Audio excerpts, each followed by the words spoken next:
따라합시다. 주여, 복음의 지경을 넓혀 주소서. 예수님은 예수님 자신이 복음입니다. 그러니까 예수님 자신은 복음의 시작으로 이 땅에 오신 겁니다. 예수님이 이 땅에 오시면 흑암에 어둠에 갇혀있는 그들에게 참된 기쁨의 소식, 복음 그 자체이었습니다. 마가복음 1장 1절에서 4절에 보면 다음같이 말씀하고 있습니다. 우리 함께 합독합니다. 하나님의 아들 예수 그리스도의 복음의 시작이라.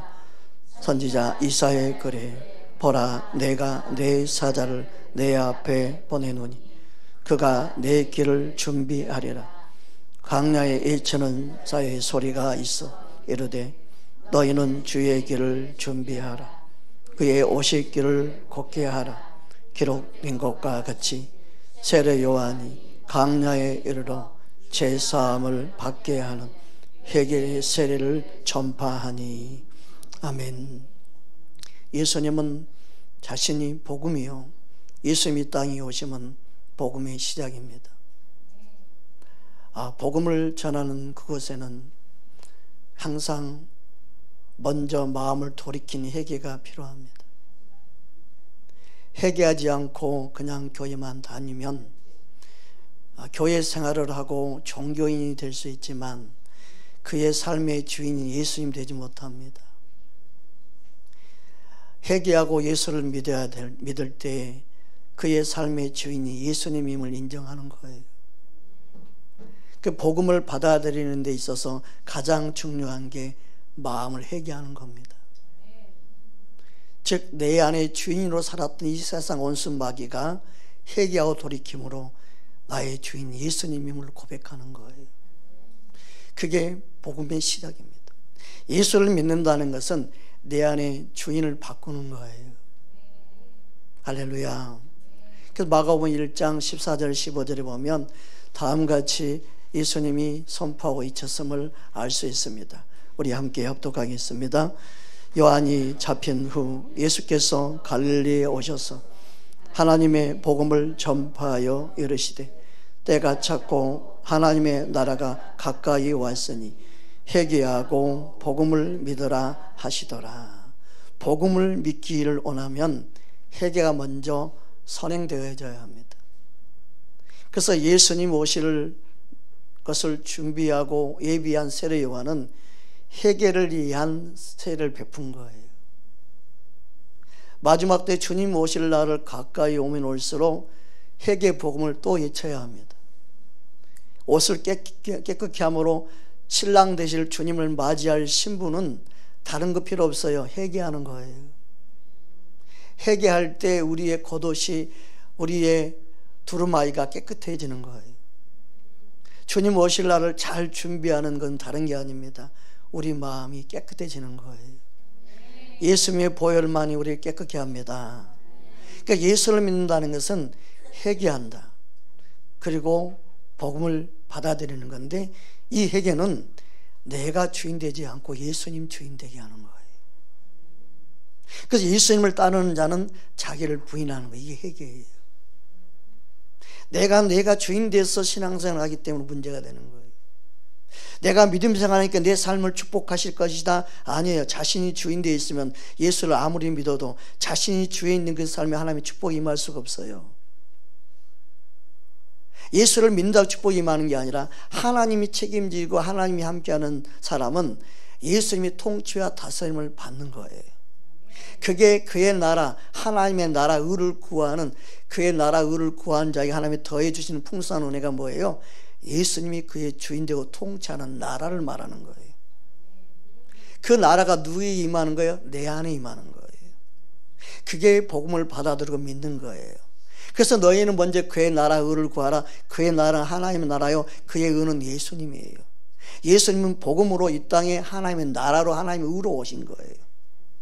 그분을 믿는 자는 당연히 하나님의 아버지가 되니까 그의 삶에 먹을 거 입을 거 걱정하지 않는 하나님이 책임지는 사람이 되는 거예요. 그래서 우리 이방인들이 구하는 기도가 아닌 하나님의 자녀로서 하나님의 다스림과 통치가 있는 삶을 살아가는 그 삶을 원하는 그들의 기도가 그의 나라 의를 구하는 기도예요. 할렐루야. 그래서 우리는 예수를 믿는다고 하면서 하나님 왜 나를 축복하지 않습니까? 왜 내 삶의 생업에 축복이 없습니까? 아니에요. 주님께 온전히 내 삶을 드리지 않아서 그러는 거예요.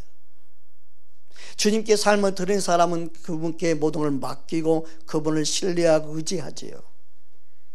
내 삶의 주인 되신 그분께 맡겨서 모든 일을 하는 그 생업은요, 하나님께 묻습니다. 하나님의 인도함을 받습니다. 그분의 말씀으로 모든 걸 행하기 때문에 주님이 원하는 축복의 통로가 열릴 수밖에 없어요.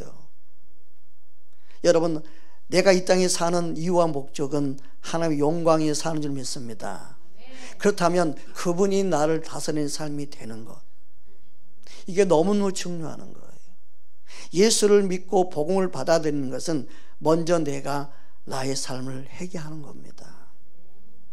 나는 이제 나의 의지로 내 마음대로 살지 않겠습니다. 그게 선행되어질 때 진정한 예수님의 다스림과 통치가 임하는 거예요. 저와 여러분의 주인이 오직 예수님 되기를 주 이름으로 축복합니다. 그렇다면 예수를 믿고 복음을 받아들이는 게 왜 중요합니까? 똑같은 사람인데, 똑같은 죄인인데 예수를 믿으면 예수를 믿음으로 정죄함을 받지 않습니다. 예수를 믿지 아니한 자는 그 죄가 그대로 사함받지 않고 있기 때문에 정죄함을 받습니다. 정죄는 심판에 이를 수밖에 없는 것이죠.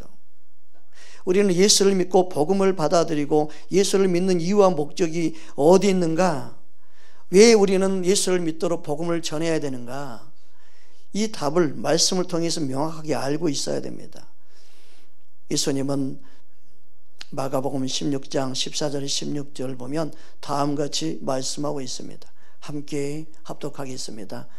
그 후에 11 제자가 음식 먹으실 때 예수께서 그들에게 나타나사 그들이 믿음 없는 것과 마음이 완악한 것을 꾸짖으시니 이는 자기가 살아난 것을 본 자들의 말을 믿지 아니함이로라.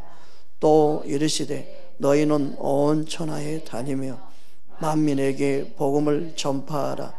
믿고 세례를 받는 사람은 구원을 얻을 것이요 믿지 아니하는 사람은 정죄를 받으리라.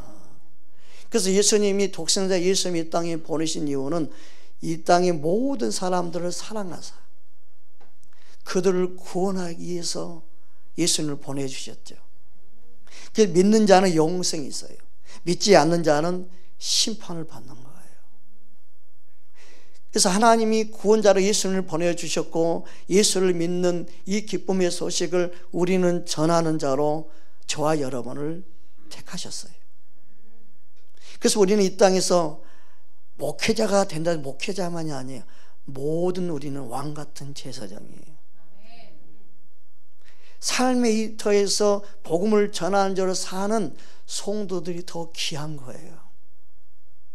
목회자는 직임이요 하나님이 부르셔서 이 자리에 서서 말씀을 전하지만 삶 속에서 내 생활 속에서 주님의 복음을 전하며 사는 것은 얼마나 존귀하고 아름다운지 몰라요.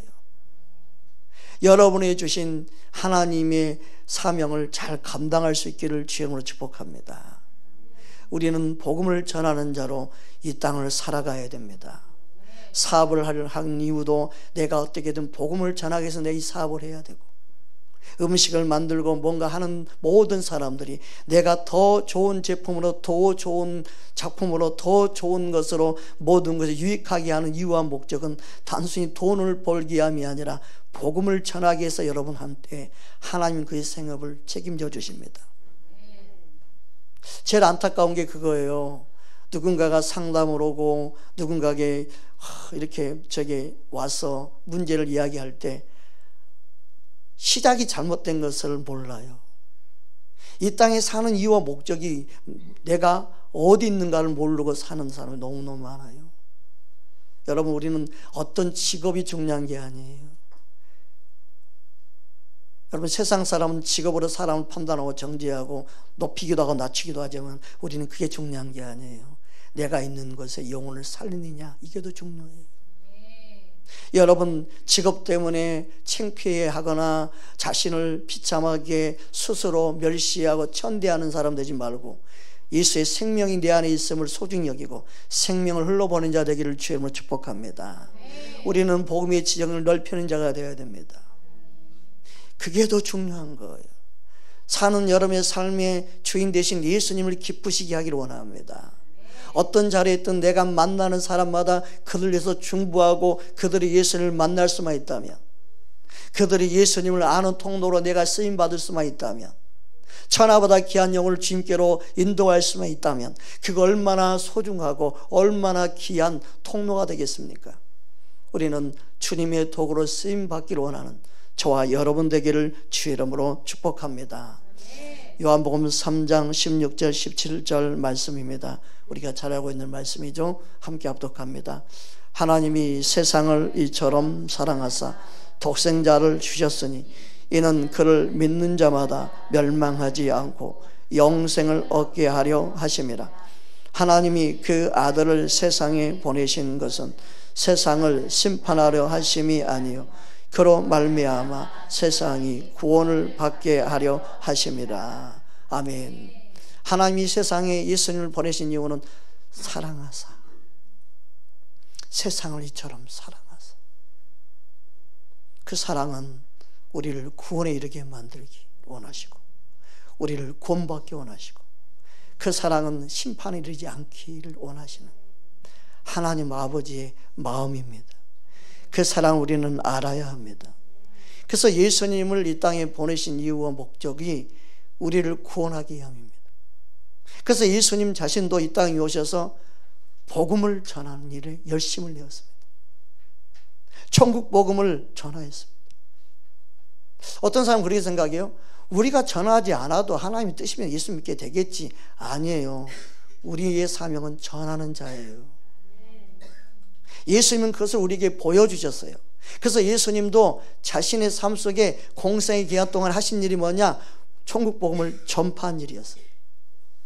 두루두루 다니며 왜 두루두루 다녀요? 하나님의 능력이 임하면 다 예수 믿게 되겠지. 이게 얼마나 악한 생각인지 몰라요. 복음을 전할 책임은 믿는 저와 여러분에게 맡겨주신 사명이에요. 우리가 복음을 전하지 아니하면 들을 자가 듣지 못합니다. 예수님은 하나님의 복음을 전하기 위해서 보냄받았다고 말씀하고 있습니다. 누가복음 4장 43절 44절 말씀 우리 함께 보겠습니다. 예수께서 이르시되 내가 다른 동네에서 하나님의 나라 복음을 전하여야 하리니 나는 이 일을 위하여 보내심을 받았노라 하시고 갈릴리 여러 해당에서 전도하시더라. 아멘. 예수님은 공생애 동안 두루두루 마을을 돌아다니셨습니다. 그리고 천국 복음을 전파하셨습니다. 마태복음을 가보겠습니다. 마태복음 4장 23절 말씀 함께 보겠습니다. 예수께서 온 갈릴리에 두루 다니사 그들의 회당에서 가르치시며 천국 복음을 전파하시며 백성 중에 모든 병과 모든 약한 것을 고치시니. 아멘. 예수님이 하신 모든 공생의 사역은 천국 복음을 전파하신 겁니다. 천국 복음을 전파하기 위해서 가르치신 거예요. 천국 복음을 전파하기 위해서 고치신 거예요. 예수님의 공생의 모든 사역의 목적은 복음을 전하는 거예요. 그 복음을 전해서 영혼들이 구원받는 거였습니다. 온수 마귀는 복음을 듣지 못하게 만들지요. 우리의 사명은 복음을 전하는 것이 되어야 합니다. 마태복음 9장도 보면 다음과 같이 말씀하고 있습니다. 함께 합독하겠습니다. 예수께서 모든 도시와 마을에 두루 다니사 그들의 회당에서 가르치시며 천국 복음을 전파하시며 모든 병과 모든 약한 것을 고치시니라. 아멘. 이처럼 우리는 예수님을 닮고 예수님을 따라간다면 우리의 복음의 지경이 넓어져야 합니다. 나만 예수 믿고 나만 구원받기 위해서 나만 특별한 사랑을 입었다고만 말하는 삶이 아니라 내가 알고 있는 예수님의 그 은혜와 사랑을 흘러보내야 합니다. 그것을 전하며 살기 원해야 됩니다. 우리는 이 사실을 기억하기를 원합니다. 하나님은 복음을 전해야만이 들을 수 있다. 들어야만 믿을 수 있다. 믿지 않는데 어떻게 믿고 따를 수 있겠느냐. 복음을 전하는 자가 돼야 됨을 말씀하고 있는 것입니다. 로마서 10장 13절 14절 말씀입니다. 우리 함께 합독하겠습니다. 누구든지 주의 이름을 부르는 자가 구원을 받으리라. 그런즉 그들이 믿지 아니한 이를 어찌 부르리요? 듣지도 못한 이를 어찌 믿으리요? 전파하는 자가 없이 어찌 들으리요? 하나님은 우리 입술을 통로 삼아 복음을 전하기 원합니다. 우리의 발걸음이 복음을 전하는데 우리의 발걸음이 가기를 원합니다. 여러분, 목사가 도움을 청하면, 신방을 요청하면 가는 것이 당연한 겁니다. 복음을 전하는 일에 내가 원하지 않아도 찾아가야 되는데 원하는 데는 당연히 가야 맞는 거죠. 거기는 어떤 이유와 핑계가 있을 수 없습니다. 아무리 중요한 일이 있어도 복음을 전하는 일은 제 삶의 우선순위입니다. 신방은 내게 있어서 가장 우선순위입니다. 하나님께 예배한 다음에 그 다음 모든 시간은 신방이 우선순위입니다. 내가 아무리 피곤해도 내 몸이 쓰러일보지전인데도 걸을 수 있는 힘만 있으면, 내 입에 말할 수 있는 힘만 있으면 가서 전해야 되고 주님의 사랑 흘러 보내야 합니다. 여러분, 우리 삶의 우선순위가 무엇인지, 여러분의 삶의 우선순위는 무엇인지 분명하게 정하고 살아야 합니다. 그러지 않으면 예배가 뒷전이 되어버리고, 하나님을 의지하는 기도의 삶이 뒷전이 되어버리고, 예수를 믿는 믿음의 삶이 뒷전이 되는 것은요, 그것은요 너무너무 쉽게 타협이 되어서 내 삶에 하나님이 없는 믿음생활을 하게 되어버립니다. 여러분, 바른 진리를 알고 깨닫게 되면 그 진리에 목숨을 거는 자가 되어야 합니다. 오직 주님이 기뻐한 일이라고 확실히 믿는다면 내 삶의 우선순위가 절대 바뀌면 안 됩니다. 그게 하나님이 기뻐하는 믿음입니다. 세상을 이기는 믿음은 그러한 믿음이 세상을 이기는 겁니다. 여러분, 우리는 죽으면 죽었지 주님을 부인하지 않는 삶, 얼마나 귀한 믿음입니까? 여러분, 삶 속에 예수님을 시인하는 삶이 되기를 주의 이름으로 축복합니다. 주님은 우리 삶 속에 실제로 이처럼 주님을 전하는 자로 부르셨습니다. 예수님을 전파할 때 그들이 듣고 예수를 믿게 하는 그 역사가 우리를 통해 입을 열 때 하나님이 일하시는 거죠. 여러분, 성령의 도구로 쓰임받기를 주의 이름으로 축복합니다. 그래서 예수님이 이 땅에 오셔서 우리에게 성령을 보내신 이유와 목적을 분명히 가르쳐주고 있습니다. 누가복음 4장 18절 19절 말씀입니다. 우리 함께 합독하겠습니다.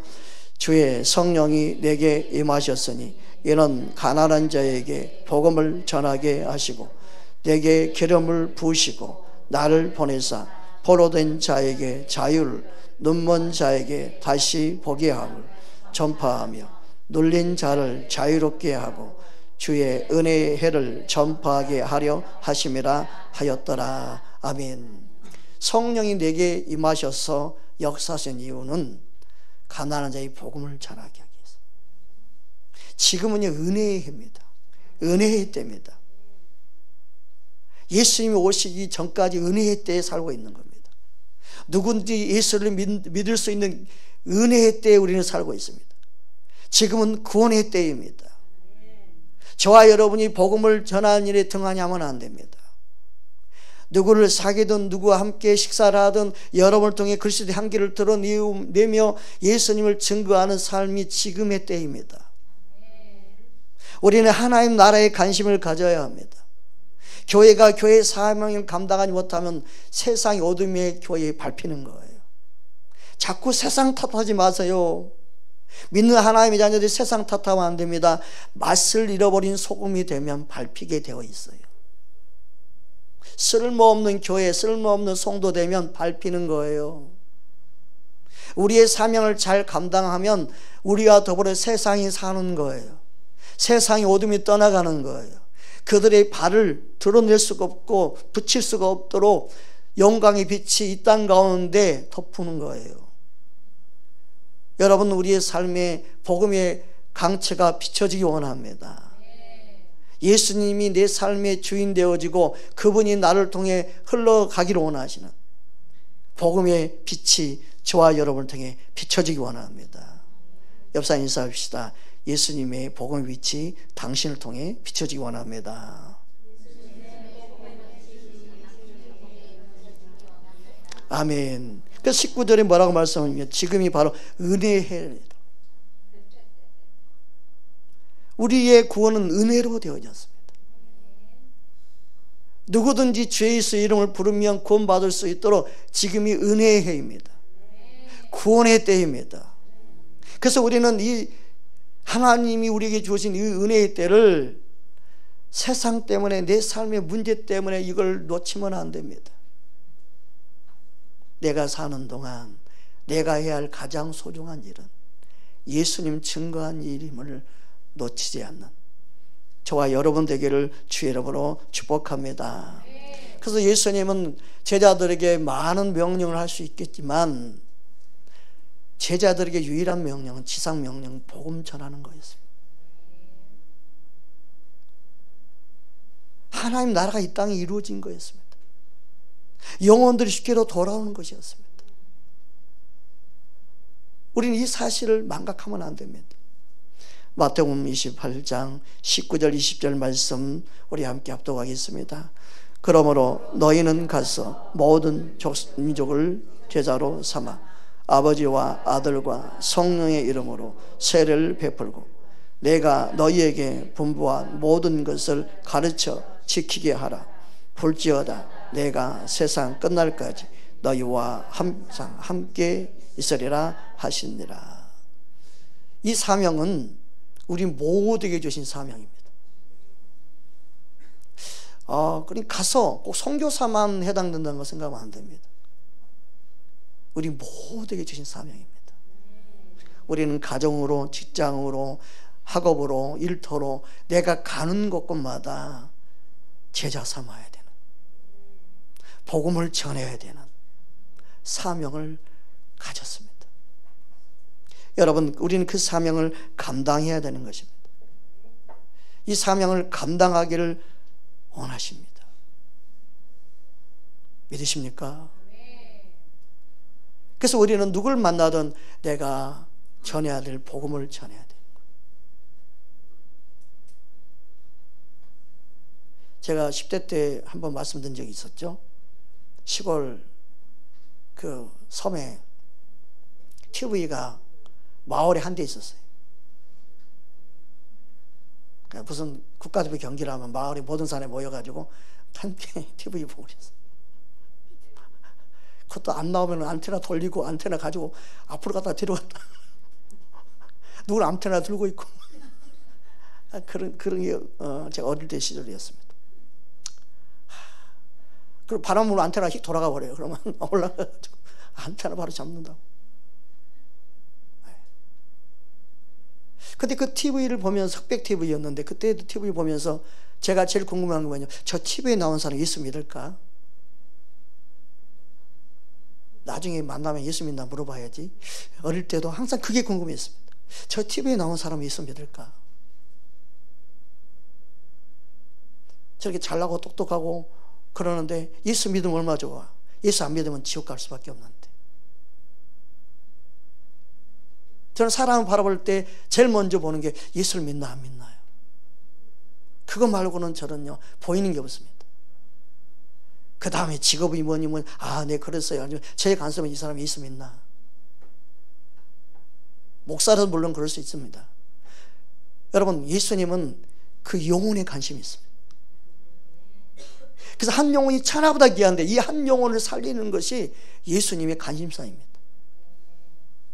저와 여러분의 관심사가 한 영혼을 살리는 것 되기 원합니다. 이 생 어떻게 사느냐 중요하지 않습니다. 우리 인생은 다 죽기로 작정되어 있습니다. 죽음 이후에 심판이 있습니다. 예수를 믿는 자는 영원히 삽니다.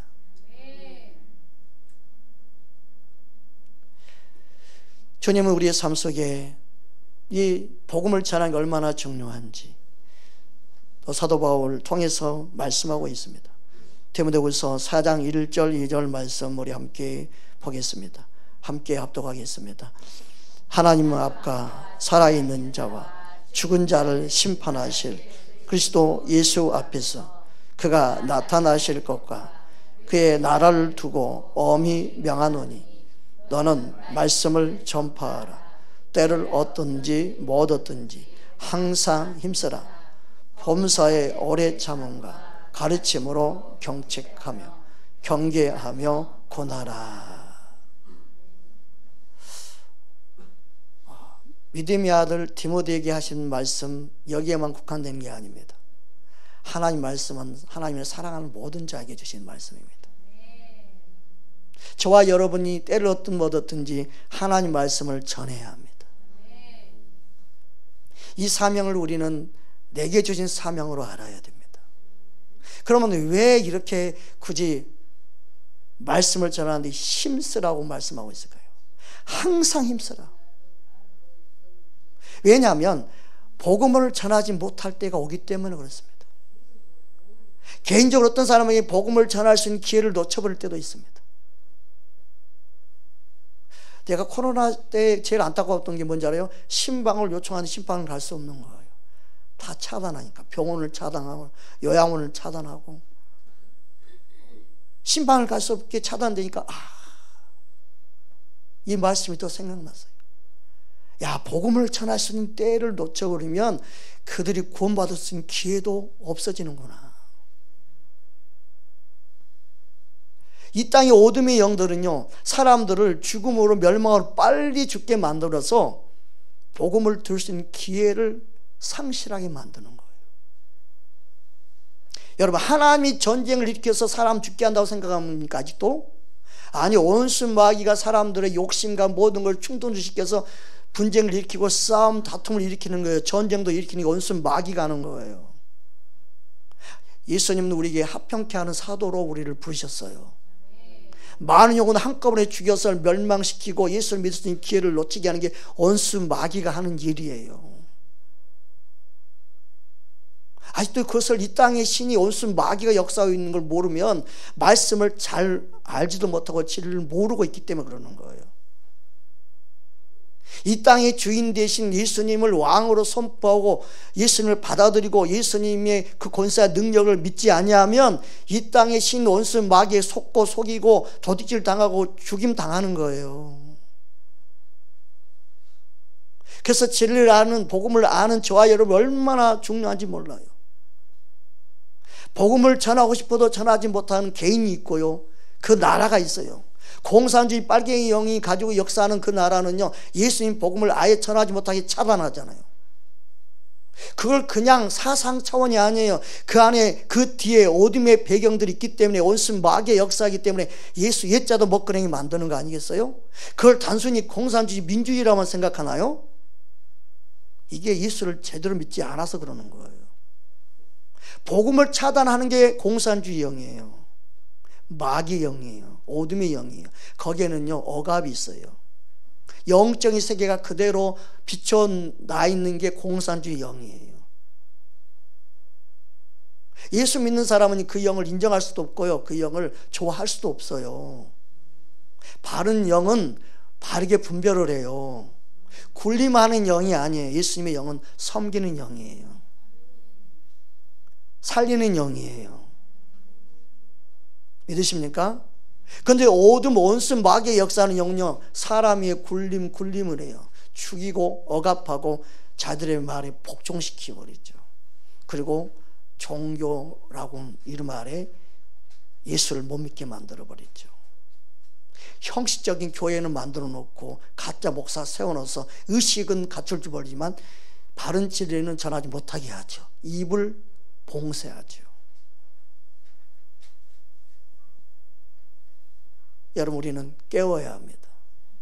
영으로 반응해야 됩니다. 할렐루야. 믿음 생활하는데 내가 예수를 믿는 그 믿음이 바른 믿음 생활은요, 영적인 자유와 기쁨이 있습니다. 그 은혜 안에 삽니다. 저와 여러분의 삶 속에 주님이 너는 말씀을 전파하라. 때를 어떤지 못 어떤지 항상 힘써라. 이 말씀을 하신 이유와 목적이 다음 말씀 보면 그러지 못할 때가 온다는 거예요. 우리 이어서 3절 4절 이어서 보겠습니다. 함께 합독하겠습니다. 때가 이르니니 사람이 바른 교훈을 받지 아니하며 그가 가리워서 자기의 사역을 따를 스승을 많이 두고 또 그 길을 진리에서 돌이켜 허탄한 이야기를 따르리라. 허탄한 이야기를 따르리라. 요즘에는 주식에 대한 스승을 많이 두는 것 같아. 사람들이 자꾸 나한테 그런 걸 물어봐. 그걸 왜 나한테 물어봐요? 여기 투자해야 되냐 말아야 되냐 그걸 물어봐. 본인 마음대로 하세요. 사람들이 바른 교훈을 받지 않아요. 다 자기의 사욕을 따르는 스승만 많이 둬요. 우리의 스승 오직 예수님 한 분이어야 됩니다. 예수님을 따라야 합니다. 여러분, 예수님을 따르면 예수님은요, 우리의 모든 필요한 걸 다 채워주시는 분이에요. 여러분, 주님 나라 영광에 여러분 하는 일에 생업에 복을 안 주시겠어요? 여러분을 통해 영광 받으시기 원하는 하나님은요, 복 주시기 위해서 주님이 한번 그러더라고요. 나는 복 주기 위해서 안 달라는 자다. 안 달라는 자다. 예수님 자신이 우리에게 복 주시길 너무 원하신다. 하나님 우리에게요, 하늘의 신령한 복과 함께 예수님을 주신 그 하나님이 우리에게 모든 걸 주시고 원하시는 아버지. 그런데 왜? 자신을 위해 사니까, 자신의 사역을 위해 사니까, 자신이 주인 되어 사니까, 자신만 위해 사는 그 인생에 어떻게 하나님이 복을 주겠습니까? 그런 사람은 잘 될 수도 있고 못 될 수도 있고 그냥 세상 똑같이 가는 거예요. 여러분, 하나님이 함께하는 사람 되기를 주님으로 축복합니다. 하나님이 여러분의 생애 인생을 책임질 수 있기를 주의 이름으로 축복합니다. 그래서 복음을 전하는 것이 가장 중요하다. 우리에게 주어진 기회를 놓치면 안 됩니다. 여러분 주변에 누군가 이독하다 그러면 반드시 달려가서 복음을 전할 수 있는 기회를 놓치지 마십시오. 딴 때는 몰라도 병상에 누워있을 때 반드시 여러분 주변 형제 누구든 막론하고 예수님 복음 들고 달려가십시오. 그리고 예수님을 전하십시오. 그 마지막 기회를 놓치지 마십시오. 복음을 전할 수 있는 기회를 반드시 붙잡으십시오. 그게 너무너무 중요합니다. 한 분이 신방을 요청을 했어요. 신방을 요청하자마자 지금 갈까요? 그랬더니 지금은 안 되고요, 내일 낮에 가요 그러더라고요. 그래서 기도를 했어요. 신방 요청해서 기도했는데 그때 가면 늦다, 그때 가면 기회를 놓친다 주님 말씀하셨어요. 그래서 다시 전화했어요. 그때 가면 기회를 놓칠 것 같아요. 지금 빨리 가야 될 것 같아요. 아니요, 지금 가면 안 되고요, 제가 바빠서요, 내일 그럼 오전 중에 가도록 하죠. 오전 중이에요? 어쨌든 빨리 가면 좋을 것 같아요. 아침 7시에 전화 왔어요. 새벽에 소천하셨다고. 너무 마음이 아팠어요. 인사처리를 하기 위해서 우리는 병문하는 게 아니에요. 제발 인사처리로 하지 마세요. 안 들리면 쏘나니까 인사 간다고 생각하고 가지 마세요. 영혼 살리기 위해서 가야 돼요. 그게 복음 전하기 위해서 가는 거예요. 어떤 사람은요, 부형을 고칠 수도 있어요. 하나님이 그를 쓰시게 하는 계획과 목적이 있으면 고쳐 쓰시기도 해요. 그러나 대부분이 그 영혼 살리기 위해서 보내는 거예요. 또 어떤 사람은요, 고쳐서 치유받아서요, 예수를 잘 믿을 수 있는 기회를 주시면서 고치시는 거예요. 여러분, 예수 믿을 수 있는 기회를 주셔서 고치시고 치료하시는 게 하나님 주권이죠. 그러나 우리가 하려고 하는 뭐예요? 복음을 전하는 일이에요. 제가 호스피스 사역을 벌써 20년 넘게 하면서 느낀 게 뭐냐면요, 많은 기회를 놓치고 있다는 사실이에요. 지금도 병원에 얼마나 많은 사람들이 죽어가고 있는지 몰라요. 실은 병원마다 다 목회자가 있어야 되고, 병원마다 거기 돌보는이들이 다 예수 믿는 사람 얼마나 좋을까?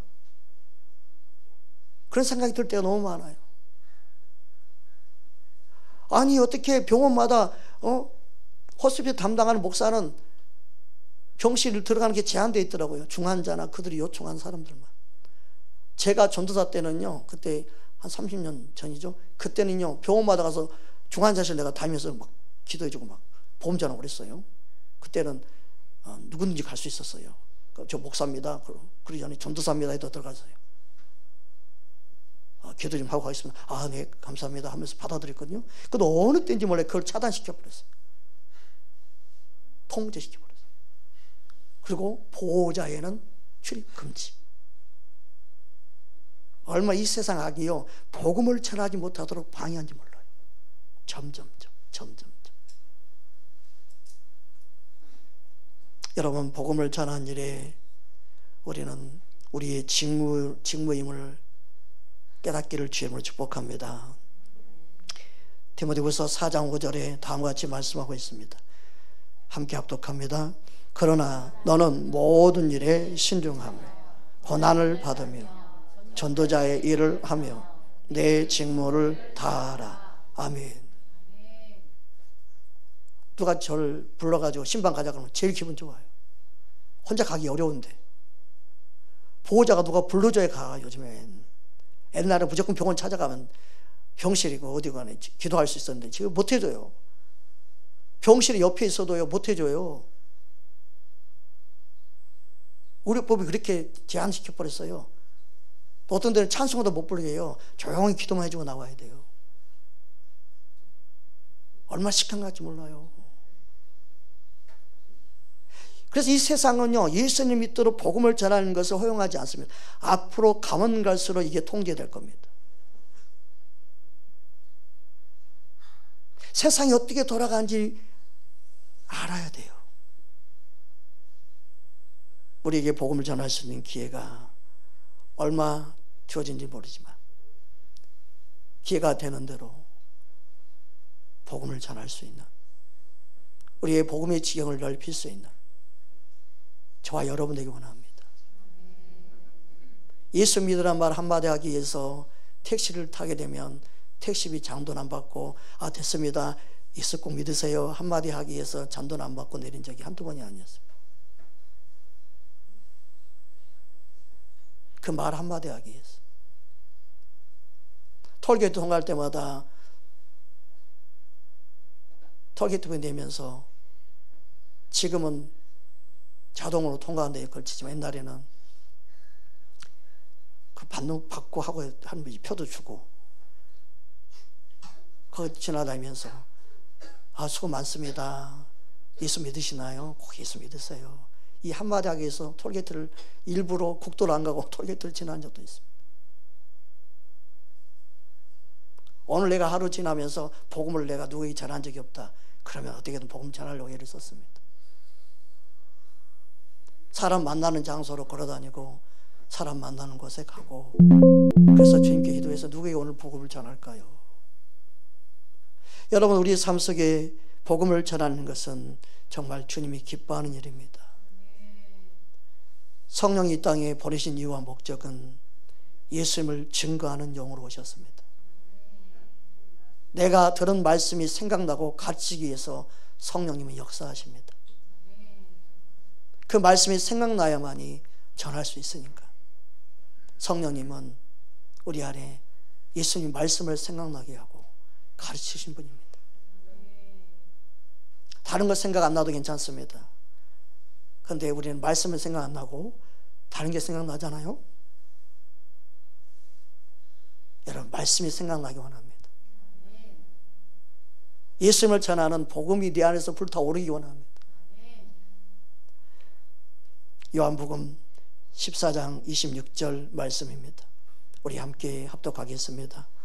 보혜사 곧 아버지께서 내 이름으로 보내실 성령 그가 너희에게 모든 것을 가르치고 내가 너희에게 말한 모든 것을 생각나게 하리라.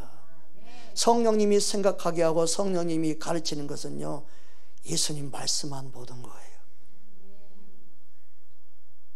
복음을 전하라고, 예수님을 증거하라고 성령님이 우리 안에 도우시는 거죠. 믿으십니까? 그래서 요한복음 15장 26절에 성령님이 예수님을 증거하는 영임을 말씀하고 있습니다. 우리 함께 합독하겠습니다. 내가 아버지께로부터 너희에게 보내실 보혜사 곧 아버지께로부터 나오시는 진리의 성령이 오실 때 그가 나를 증언하실 것이요. 우리 힘으로는요, 성령님을 의지하지 않고 우리 힘으로는 예수님을 증거하기가 참 어렵습니다. 말씀이 막히거나 생각나지 않거나 또 용기도 없거나 사람 의식하게 되거나 그렇게 되면 복음을 전할 수가 없어요. 예수님은 3년 반 동안 따라다녔다고 하는 베드로도 예수님을 3번이나 부인해 버리잖아요. 그게 우리의 연약함이에요. 그 단순히 베드로와의 문제가 아니에요. 우리 모두의 문제예요. 그래서 성령이 오시면, 성령이 임하면 성령의 힘과 능력으로 우리가 쓰임 받는 거예요. 그래서 성령이 임하면 우리 입술이, 우리의 생각이, 우리의 마음이 성령님이 역사하기 시작하는데 예수님의 증인된 삶을 살게 하시는 거예요. 여러분 성령 충만하기 원합니다. 성령을 통하여 여러분 안에 예수님을 증거하기를 주 이름으로 축복합니다. 그러니까 요한복음 16장 절에 보면 다음과 같이 말씀하고 있습니다. 함께 합독합니다. 그러나 내가 너희에게 실상을 말하노니 내가 떠나가는 것이 너희에게 유익이라. 내가 떠나가지 아니하면 보혜사가 너희에게로 오시지 아니할 것이요 가면 내가 그를 너희에게 보내리니. 아멘. 어떤 이상한 단체, 거기는 기독교라 말하면 안 돼요. 그런 이상한 사이비 단체는 이 보혜사를 사람 이름을 집어넣잖아요. 둔갑시켜 넣잖아요. 참, 보혜사는 성령님 한 분입니다. 우리를 돕는 자, 우리를 섬기기 위해서 계시는 이 성령님을 예수님과 같은데 다른 분이라는 의미가 보혜사입니다. 그래서 이 성령님은 하나님의 영이라고 하기도 하고 예수님의 영이라고도 하는 거예요. 사람이 될 수가 없습니다. 사람을 보혜사라고 하면 안 됩니다. 오직 우리의 보혜사는 예수님이 보내신, 예수님을 대신하는 영, 우리를 돕기 위해서 역사하는 영, 성령님 한 분입니다. 그 성령님이 임하면 예수님을 증언하는 거예요. 예수님을 나타내는 거예요. 그래서 우리에게 유익한 거예요. 성령 충만을 받을 때 내게 유익한 거예요. 예수님을 증거하는 삶으로 유익을 주는 거예요. 할렐루야. 이게 우리에게 너무도 중요한 말씀으로 예수님이 약속하신 겁니다. 그래서 사도행전 1장 8절에 이 말씀이 이루어진 겁니다. 우리 함께 사도행전 1장 8절 말씀 보겠습니다. 오직 성령이 너희에게 임하시면 너희가 권능을 받고 예루살렘과 온 유대와 사마리아와 땅끝까지 이르러 내 증인이 되리라 하시니라. 아멘. 성령이 오신 이유와 목적이 뭐예요? 예수님을 증거하는 거예요. 그래서 예수님을 증거하기 위해서 역사하시는 그냥 현상이 아니라 예수님을 증거하기 위해서 성령님이 역사하신다는 사실을 우리는 기억해야 돼요. 그래서 오순절 성령이 임했을 때 예수님을 증거하기 위해서 각 나라 방언으로 역사한 것뿐이에요. 어떤 현상이 똑같아야만이 성령 역사라고 말하는 것은 그것도 미혹이에요. 성령님이 그의 상에 맞게 역사하는 건데 오순절 성령의 역사는 각 나라 사람들이 예수님의 복음을 전할 수 있는 기회요 좋은 환경이었기 때문에 각 나라 방언으로 역사한 것 뿐이에요. 할렐루야. 중요한 것은 뭐야?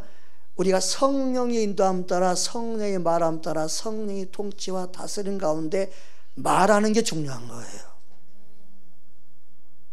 가장 중요한 핵심을 놓쳐버리면 쓸데없는 거 가지고 말다툼하고, 쓸데없는 거 가지고 교리 싸움하고, 쓸데없는 거 가지고 나는 참 답답해요.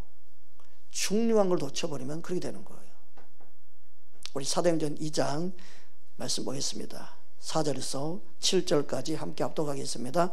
그들이 다 성령의 충만함을 받고 성령이 말하게 하심을 따라 다른 언어들로 말하기를 시작하니라.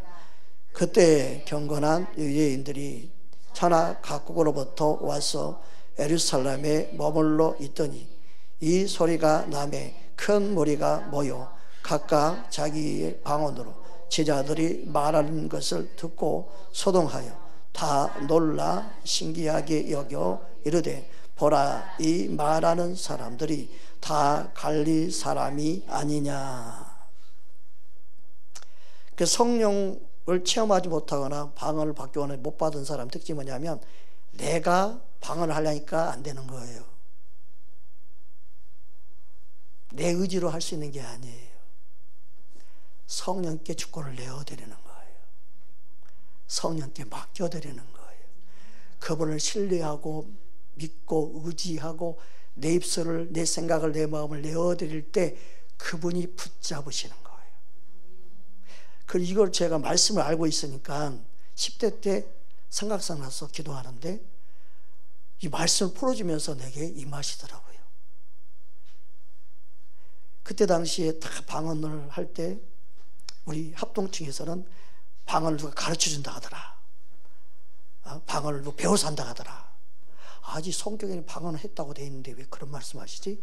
그래가지고 내 안에 그런 기도를 했어요. 하나님, 나는 가르친 기도 방언 말고요, 하나님이 직접 주는 방언, 지금도 성령의 역사는 나는 믿습니다. 성령 역사에서 내 입술이 방언을 말할 수 있게 해주세요 라고 기도했어요.